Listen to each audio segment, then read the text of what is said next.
Bonjour les tricots fans, c'est Lise de Tricot Lise. Aujourd'hui, je vous montre comment on fait une diminution.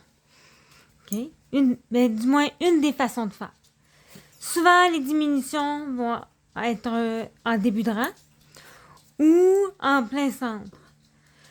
Souvent, si c'est en plein milieu d'un motif, ça peut être pour créer des motifs.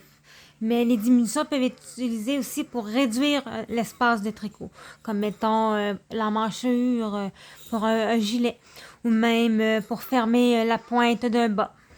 Donc, je vous montre comment on fait une diminution sur l'endroit avec deux mailles endroit.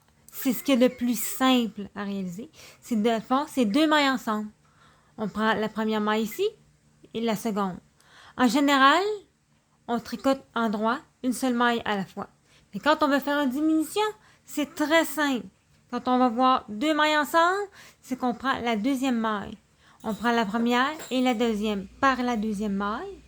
On la prend les deux ensemble et on les tricote tout simplement. Et voilà, on a fait une diminution d'une maille. Je vous le remontre. D'accord? Donc, pour la diminution, on ne prend pas la première, on prend la seconde et on vient la chercher en prenant la première et on les prend les deux ensemble. Et voilà, c'était la diminution sur un tricot en droit. Sur des mailles envers maintenant, c'est sensiblement la même chose. Il suffit de prendre avec notre fil devant parce qu'on est en maille envers. On prend nos deux mailles, mais là, on ne prend pas comme ça. On les prend par devant ici, une maille, et on pousse un peu plus pour aller chercher la seconde.